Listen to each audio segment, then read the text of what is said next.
Chapter 13. The Attractive Power, Desire Force.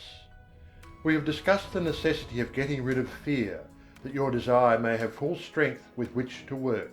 Supposing that you have mastered this part of the task, or at least started on the road to mastery, I will now call your attention to another important branch of the subject. I allude to the subject of mental leaks.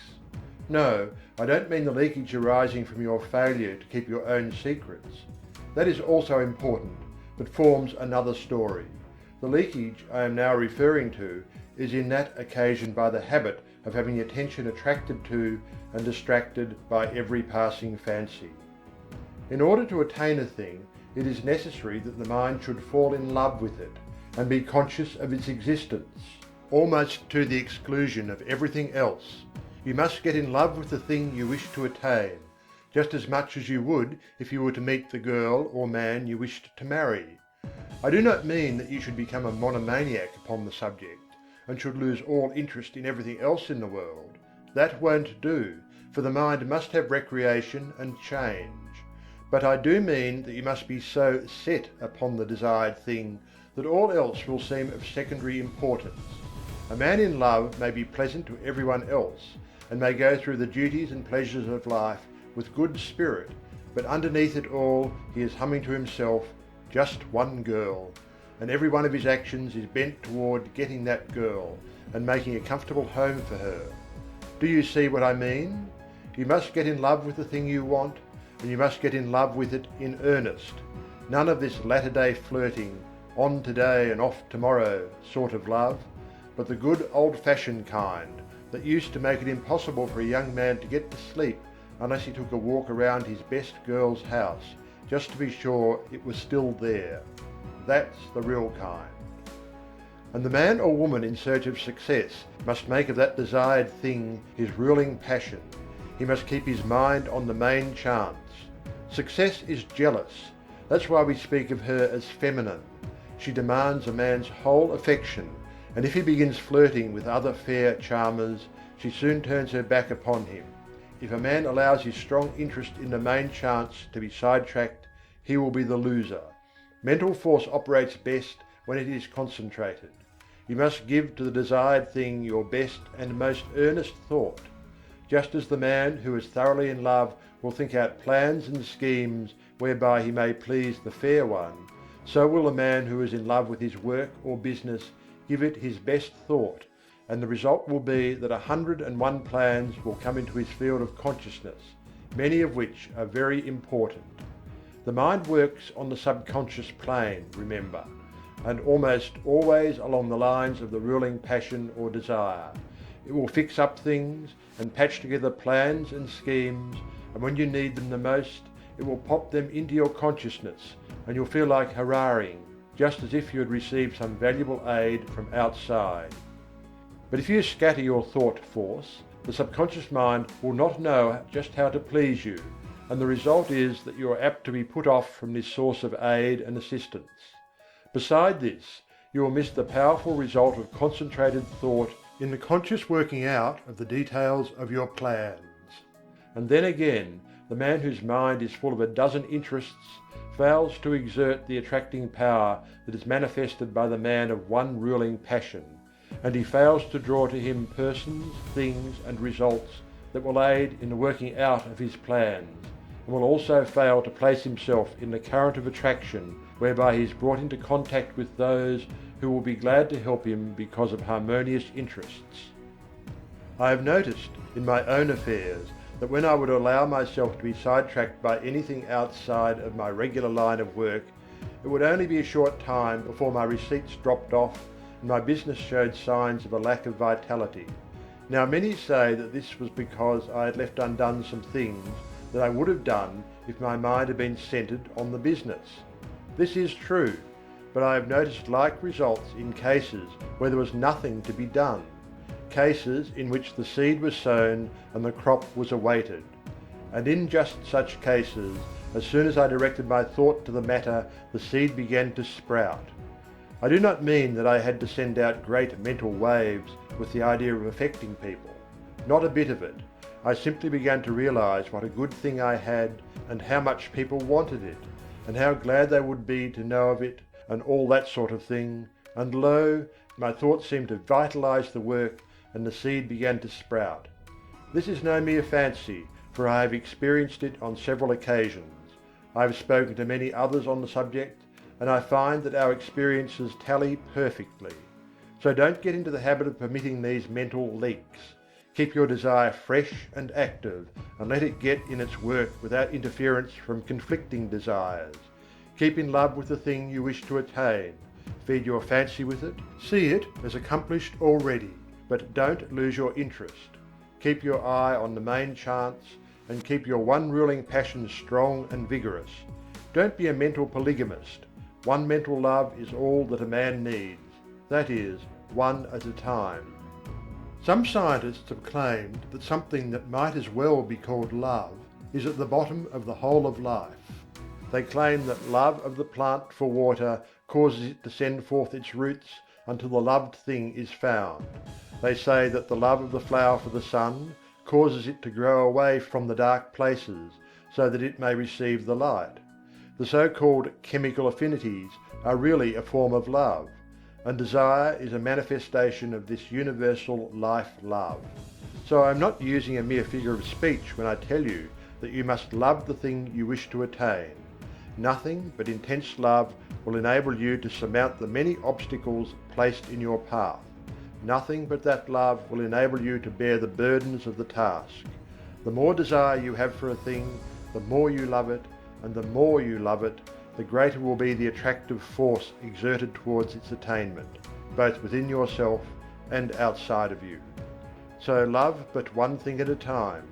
Don't be a mental Mormon. Chapter 14. The Great Dynamic Forces. You have noticed the difference between the successful and strong men in any walk of life and the unsuccessful weak men around them. You are conscious of the widely differing characteristics of the two classes, but somehow find it difficult to express just in what the difference lies. Let us take a look at the matter.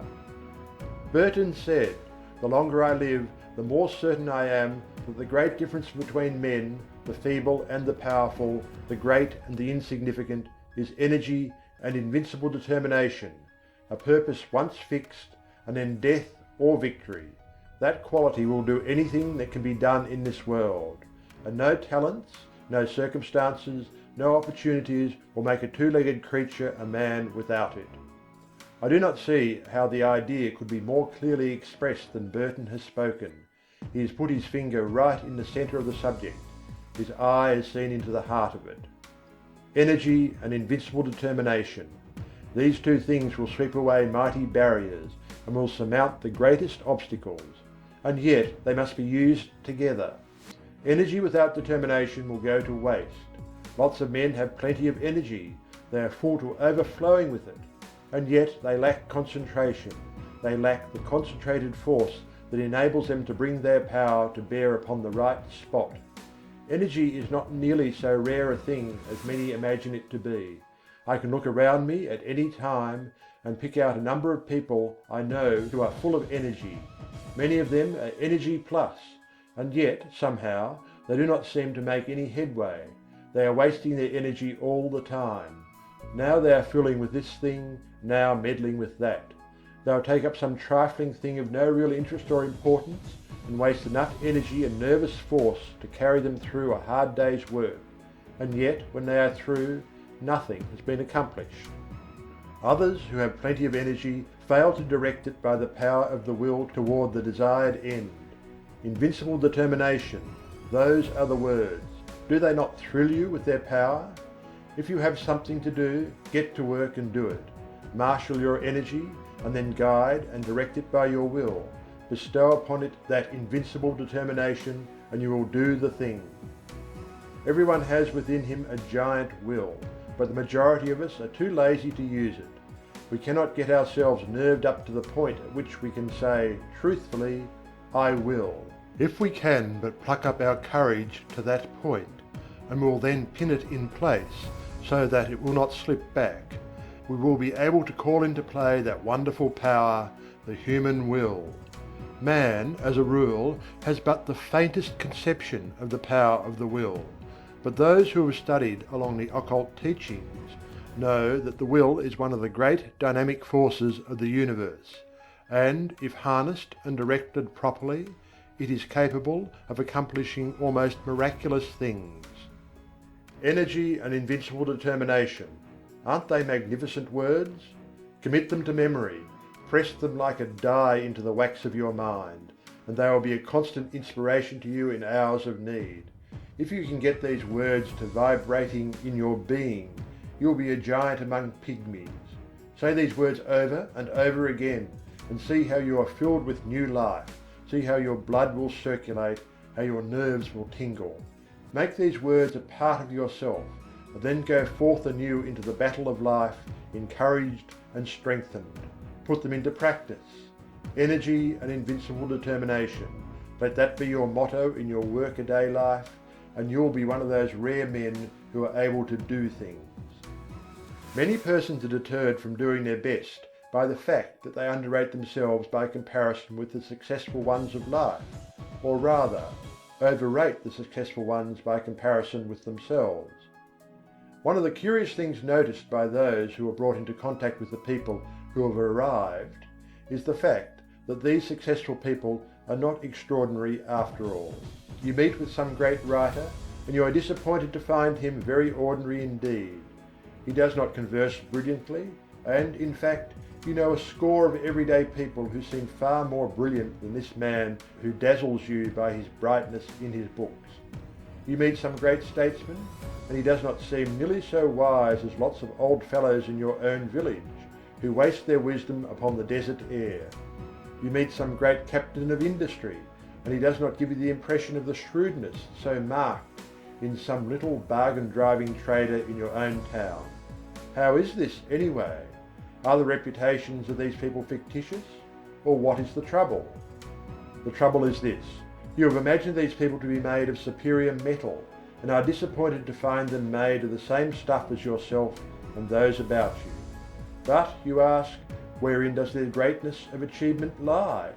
Chiefly in this: belief in themselves and in their inherent power, in their faculty to concentrate on the work in hand when they are working, and in their ability to prevent leaks of power when they are not working. They believe in themselves and make every effort count. Your village wise man spills his wisdom on every corner and talks to a lot of fools, when if he really were wise, he would save up his wisdom and place it where it would do some work. The brilliant writer does not waste his wit upon every corner. In fact, he shuts the drawer in which he contains his wit, and opens it only when he is ready to concentrate and get down to business. The captain of industry has no desire to impress you with his shrewdness and smartness. He never did, even when he was young. While his companions were talking and boasting and blowing, this future successful financier was sawing wood and saying nothing. The great people of the world, that is, those who have arrived, are not very different from you or me or the rest of us. All of us are about the same at the base. You have only to meet them to see how very ordinary they are after all. But don't forget the fact that they know how to use the material that is in them, while the rest of the crowd does not, and in fact even doubts whether the true stuff is there. The man or woman who gets there usually starts out by realizing that he or she is not so very different after all from the successful people that they hear so much about. This gives them confidence, and the result is they find out they are able to do things. Then they learn to keep their mouths closed and to avoid wasting and dissipating their energy. They store up energy and concentrate it upon the task at hand, while their companions are scattering their energies in every direction, trying to show off and let people know how smart they are. The man or woman who gets there prefers to wait for the applause that follows deed accomplished, and cares very little for the praise that attends promises of what we expect to do some day, or an exhibition of smartness without works. One of the reasons that people who are thrown in with successful men often manifest success themselves is that they are able to watch the successful man and sort of catch the trick of his greatness. They see that he is an everyday sort of man, but that he thoroughly believes in himself, and also that he does not waste energy, but reserves all his force for the actual tasks before him. And, profiting by example, they start to work and put the lesson into practice in their own lives. Now, what is the moral of this talk? Simply this: don't undervalue yourself or overvalue others. Realise that you are made of good stuff and that locked within your mind are many good things. Then get to work and unfold those good things and make something out of that good stuff. Do this by attention to the things before you and by giving to each the best that is in you, knowing that plenty of more good things are in you ready for the fresh tasks that will come. Put the best of yourself into the undertaking on hand, and do not cheat the present task in favour of some future one. Your supply is inexhaustible, and don't waste your good stuff on the crowd of gapers, watchers and critics who are standing around watching you work. Save your good stuff for your job, and don't be in too much of a hurry for applause. Save up your good thoughts for copy if you are a writer. Save up your bright schemes for actual practice if you are a businessman. Save up your wisdom for occasion if you are a statesman. And in each case, avoid the desire to scatter your pearls before the gaping crowd that wants to be entertained by a free show. Nothing very high about this teaching, perhaps, but it is what many of you need very much. Stop fooling and get down to business. Stop wasting good raw material and start to work making something worthwhile. Chapter 15. Claiming Your Own. In a recent conversation, I was telling a woman to pluck up courage and to reach out for a certain good thing for which she had been longing for many years and which at last appeared to be in sight. I told her that it looked as if her desire was about to be gratified, that the law of attraction was bringing it to her. She lacked faith and kept on repeating, "Oh, it's too good to be true, it's too good for me." She had not emerged from the worm of the dust stage, and although she was in sight of the promised land, she refused to enter it because it was too good for her. I think I succeeded in putting sufficient ginger into her to enable her to claim her own, for the last reports indicate that she is taking possession. But that is not what I wish to tell you. I want to call your attention to the fact that nothing is too good for you, no matter how great the thing may be, no matter how undeserving you may seem to be. You are entitled to the best there is, for it is your direct inheritance. So don't be afraid to ask, demand, and take. The good things of the world are not the portion of any favoured sons. They belong to all, but they come only to those who are wise enough to recognise that the good things are theirs by right, and who are sufficiently courageous to reach out for them. Many good things are lost for want of the asking. Many splendid things are lost to you because of your feeling that you are unworthy of them. Many great things are lost to you because you lack the confidence and courage to demand and take possession of them. None but the brave deserves the fair, says the old adage, and the rule is true in all lines of human effort. If you keep on repeating that you are unworthy of the good thing, that it is too good for you, the law will be apt to take you at your word and believe what you say. That's the peculiar thing about the law. It believes what you say. It takes you in earnest. So beware what you say to it, for it will be apt to give credence. Say to it that you are worthy of the best there is, and that there is nothing too good for you, and you will be likely to have the law take you in earnest and say, "I guess he is right. I'm going to give him the whole bake shop if he wants it. He knows his rights, and what's the use of trying to deny it to him?" But if you say, "Oh, it's too good for me," the law will probably say, "Well, I shouldn't wonder, but that is so. Surely he ought to know, and it isn't for me to contradict him." And so it goes. Why should anything be too good for you? Did you ever stop to think just what you are? You are a manifestation of the whole thing and have a perfect right to all there is. Or, if you prefer it this way, you are a child of the infinite and are heir to it all. You are telling the truth in either statement, or both. At any rate, no matter what you ask, you are merely demanding your own, and the more in earnest you are about demanding it, the more confident you are of receiving it, the more will you use in reaching out for it, the surer you will be to obtain it. strong desire, confident expectation, courage in action, these things bring to you your own. But before you put these forces into effect, you must awaken to a realization that you are merely asking for your own, and not for something to which you have no right or claim. So long as there exists in your mind the last sneaking bit of doubt as to your right to the things you want, you will be setting up a resistance to the operation of the law.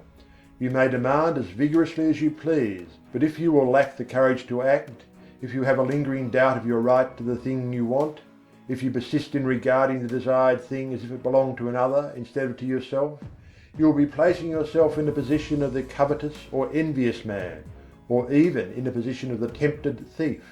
In such a case your mind will revolt at proceeding with the work, for it instinctively will recoil from the idea of taking what is not your own. The mind is honest.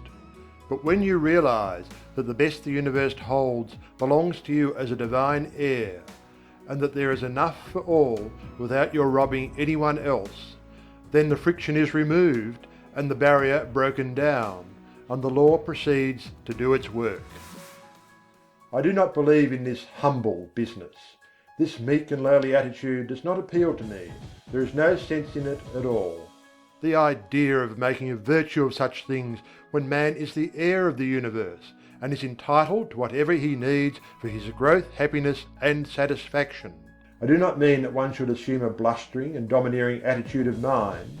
That is also absurd, for true strength does not so exhibit itself. The blusterer is a self-confessed weakling. He blusters to disguise his weakness. The truly strong man is calm, self-contained, and carries with him a consciousness of strength which renders unnecessary the bluster and fuss of assumed strength. To get away from this hypnotism of humility, this meek and lowly attitude, remember the horrible example of Uriah Heep and beware of imitating him. Throw back your head and look the world square in the face. There's nothing to be afraid of. The world is apt to be as much afraid of you as you are of it, anyway. Be a man or woman and not a crawling thing. And this applies to your mental attitude as well as to your outward demeanour. Stop this crawling in your mind. See yourself as standing erect and facing life without fear, and you will gradually grow into your ideal. There is nothing that is too good for you, not a thing. The best there is not beginning to be good enough for you, for there are still better things ahead. The best gift that the world has to offer is a mere bauble compared to the great things in the cosmos that await your coming of age. So don't be afraid to reach out for these playthings of life, these baubles of this plane of consciousness.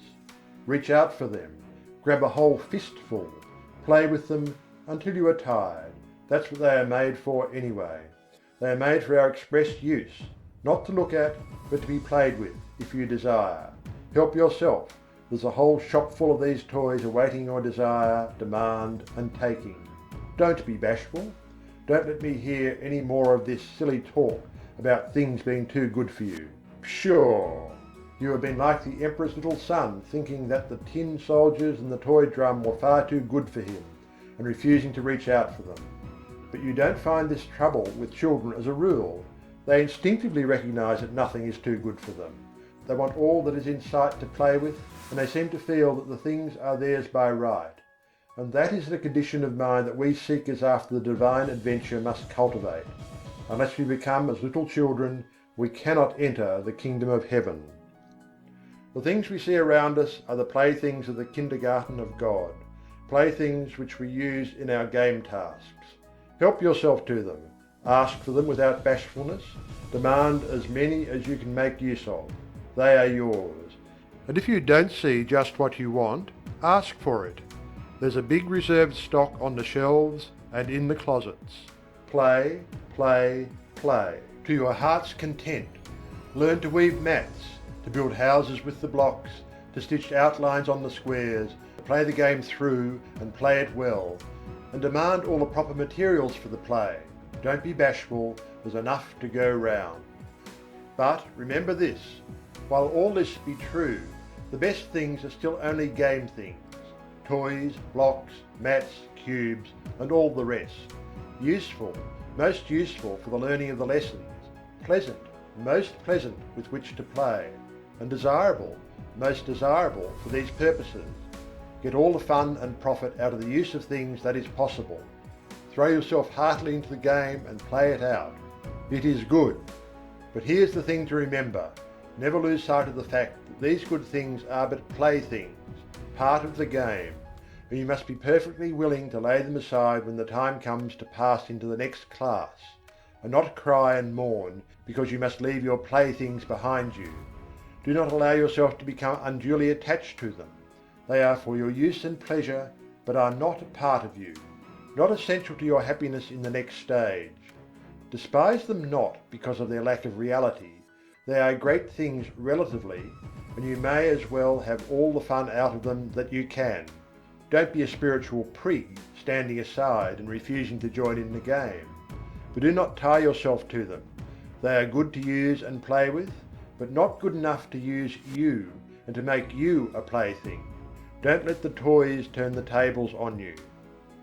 This is the difference between the master of circumstances and the slave of circumstances.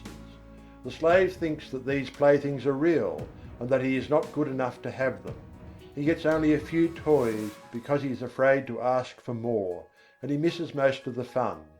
And then, considering the toys to be real, and not realizing that there are plenty more where these came from, he attaches himself to the little trinkets that have come his way, and allows himself to be made a slave of them. He is afraid that they may be taken away from him, and he is afraid to toddle across the floor and help himself to the others. The master knows that all are his for the asking. He demands that which he needs from day to day, and does not worry about overloading himself, for he knows that there are lots more, and that he cannot be cheated out of them. He plays, and plays well, and has a good time in the play, and he learns his kindergarten lessons in the playing. But he does not become too attached to his toys. He is willing to fling away the worn-out toys and reach out for a new one, and when he is called into the next room for promotion, he drops on the floor the worn-out toys of the day, and with glistening eyes and confident attitude of mind marches into the next room, into the great unknown, with a smile on his face. He is not afraid, for he hears the voice of the teacher and knows that she is there waiting for him, in that next great room. Chapter 16. Law, not chance. Some time ago I was talking to a man about the attractive power of thought. He said that he did not believe that thought could attract anything to him, and that it was all a matter of luck. He had found, he said, that ill luck relentlessly pursued him, and that everything he touched went wrong. It always had, and always would, and he had grown to expect it. When he undertook a new thing, he knew beforehand that it would go wrong, and that no good would come of it. Oh no, there wasn't anything in the theory of attractive thought, so far as he could see. It was all a matter of luck. This man failed to see that by his own confession he was giving a most convincing argument in favour of the law of attraction. He was testifying that he was always expecting things to go wrong, and that they always came about as he expected. He was a magnificent illustration of the law of attraction, but he didn't know it, and no argument seemed to make the matter clear to him. He was up against it, and there was no way out of it. He always expected the ill luck, and every occurrence proved that he was right, and that the mental science position was all nonsense. There are many people who seem to think that the only way in which the law of attraction operates is when one wishes hard, strong and steady. They do not seem to realize that a strong belief is as efficacious as a strong wish.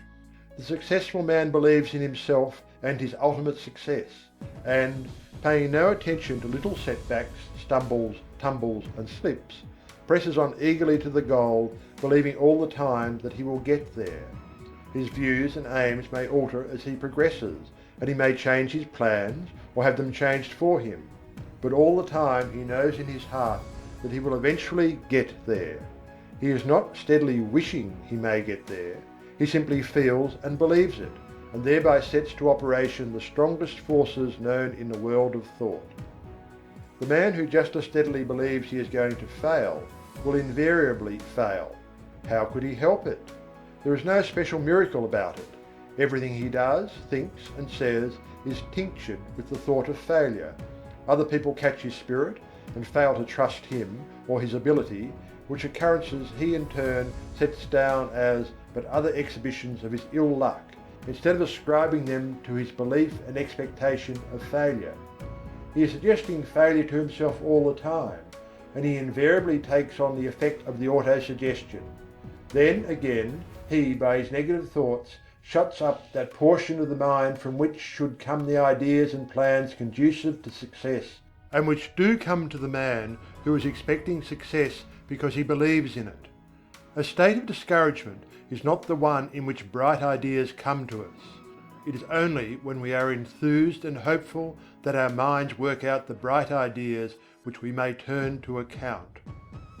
Men instinctively feel the atmosphere of failure hovering around certain of their fellows, and on the other hand recognize something about others which leads them to say, when they hear of a temporary mishap befalling such a one, "Oh, he'll come out all right somehow, you can't down him." It is the atmosphere caused by the prevailing mental attitude. Clear up your mental atmosphere. There is no such thing as chance. Law maintains everywhere, and all that happens, happens because of the operation of law. You cannot name the simplest thing that ever occurred by chance. Try it, and then run the thing down to a final analysis, and you will see it as the result of law. It is as plain as mathematics, plan and purpose, cause and effect. From the movements of worlds to the growth of the grain of mustard seed, all the result of law. The fall of the stone down the mountainside is not chance. Forces which had been in operation for centuries caused it, and back of that cause were other causes, and so on until the causeless cause is reached. And life is not the result of chance. The law is here too. The law is in full operation whether you know it or not, whether you believe in it or not. You may be the ignorant object upon which the law operates, and bring yourself all sorts of trouble because of your ignorance of or opposition to the law, or you may fall in with the operation to the law, get into its current as it were, and life will seem a far different thing to you. You cannot get outside of the law by refusing to have anything to do with it. You are at liberty to oppose it and produce all the friction you wish to. It doesn't hurt the law, and you may keep it up until you learn your lesson. The law of thought attraction is one name for the law, or rather for one manifestation of it. Again I say, your thoughts are real things. They go forth from you in all directions, combining with thoughts of like kind, opposing thoughts of a different character, forming combinations, going where they are attracted, flying away from thought centres opposing them. And your mind attracts the thought of others, which have been sent out by them consciously or unconsciously. But it attracts only those thoughts which are in harmony with its own. Like attracts like, and opposites repel opposites in the world of thought. If you set your mind to the keynote of courage, confidence, strength and success, you attract to yourself thoughts of like nature, people of like nature, things that fit in the mental tune. Your prevailing thought or mood determines that which is to be drawn toward you, picks out your mental bedfellow. You are today setting into motion thought currents which will in time attract toward you thoughts, people and conditions in harmony with the predominant note of your thought. Your thought will mingle with that of others of like nature and mind, and you will be attracted toward each other and will surely come together with a common purpose sooner or later, unless one or the other of you should change the current of his thoughts. Fall in with the operations of the law. Make it a part of yourself. Get into its currents. Maintain your poise. Set your mind to the keynote of courage, confidence and success. Get in touch with all the thoughts of that kind that are emanating every hour from hundreds of minds. Get the best that is to be had in the thought world. The best is there, so be satisfied with nothing less. Get into partnership with good minds. Get into the right vibrations. You must be tired of being tossed about by the operations of the law. Get into harmony with it. End of thought vibration, or the law of attraction in the thought world. Recording by Algie Pug, Perth,